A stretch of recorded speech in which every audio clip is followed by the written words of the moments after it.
back when James Lawrence, the Iron Cowboy, was doing his 100 full distance triathlons in 100 days, I remember very specifically I was on a flight and I was coming home from New York to St. George, Utah.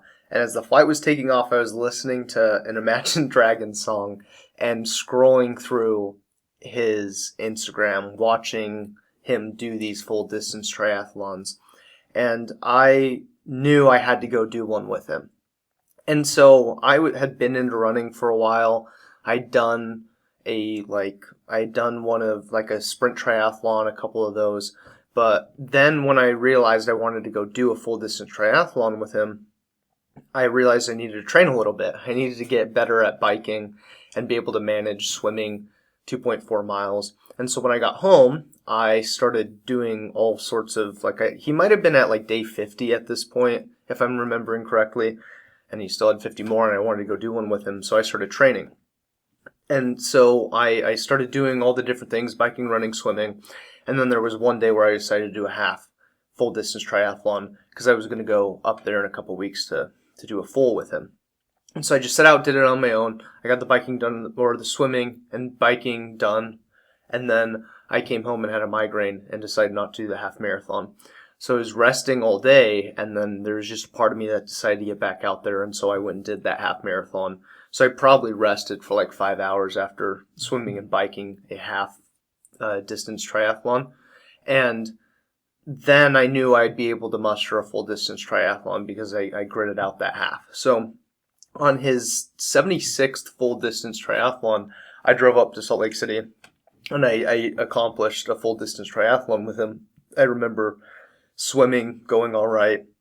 Biking, during biking, my watch died and I got way far off from the group. Like, they just took off. It was insane how fast he was going on day 76. And so they just took off, left me in the dust. And so I gutted out the bike, and then I walked the marathon with him. I caught up and then just walked the rest of the day. And it was such an amazing energy and so incredible to be around.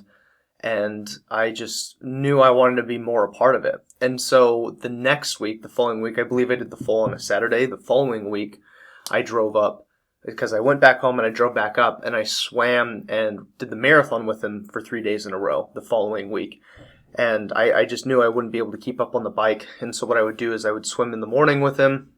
I would go hang out with my friend who lived up there at the time, and then I would go do the full marathon with him. And so after being around him and seeing this absolutely incredible feat, I decided that I wanted to do 10 marathons in 10 days because I'm a runner. I like running more than biking, more than swimming. I would rather do an ultra than like a triathlon, even though they're amazing and I want to do more triathlons in the future. Running is my thing. Ultras are my thing. And so after doing these 3 marathons in 3 days for myself with the Iron Cowboy, I decided to plan out doing 10 marathons in 10 days at some point in my life. And so I was in the middle of a running streak at this time, and I was doing no less than 2 miles every single day.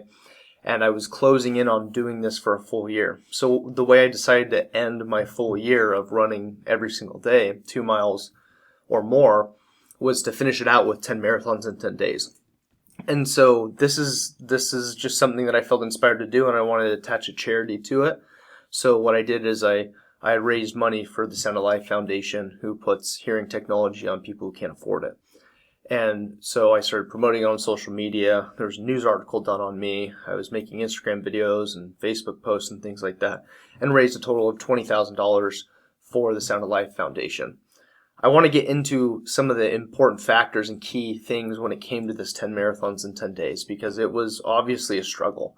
And I dealt with a lot of difficulty throughout it because I was still working at the time. So most days I would wake up at 2 in the morning, go run my marathon, shower, eat, get ready for work, come home, do like a cold plunge or massage or something, or like a Epsom salt bath, go to bed and repeat. On the weekends I had more time because I wasn't working, but I was working while doing this. And there was some things that led to my success and some things I learned from this.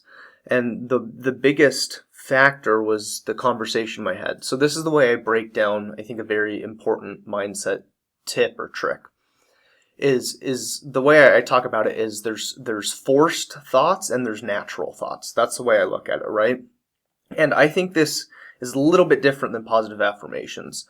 Because I'm going to be honest, when I was looking at myself on day 2, day 3, day 10, when I'm looking at myself in the mirror right before these marathons, I'm not feeling great, right? I mean, I'm already sore, I'm tired, I'm overwhelmed mentally. And when I stood in the bathroom looking at myself in the mirror and being like, I feel great, I'm amazing, I'm the best, these positive affirmations, it didn't do shit for me. I'm not against positive affirmations, it just didn't help me in that moment because it felt like it was lying. Like, I didn't feel good, so to be like, I feel amazing, it didn't do anything for me. And so this is where I found what I call forced thoughts. So natural thoughts are what just comes up on their own, right? It seems like you're not even in control, or they just happen.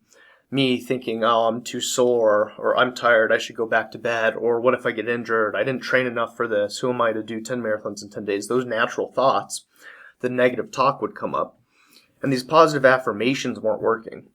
So what I started to work on was forced thoughts.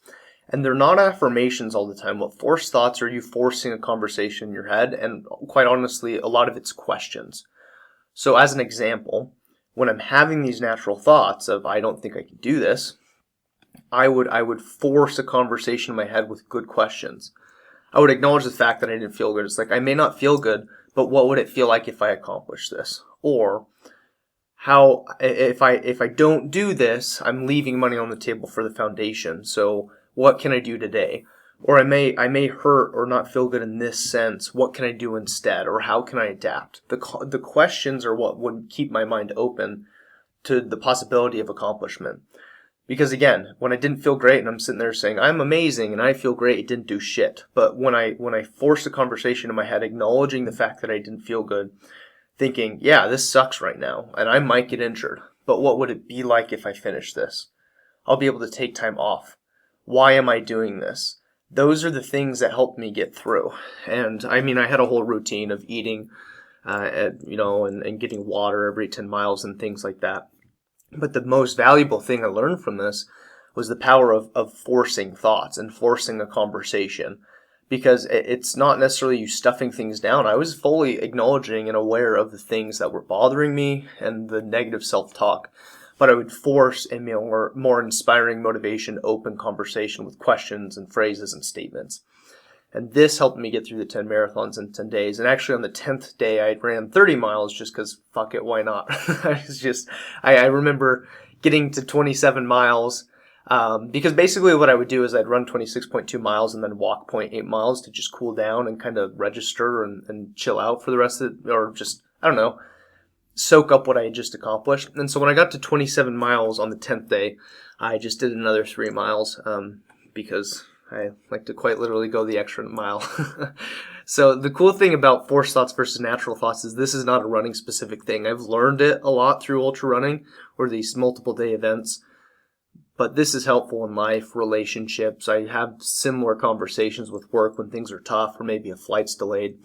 And so the power is that you're aware of the negative natural thoughts and you acknowledge them, but you force a different conversation. You change your perspective.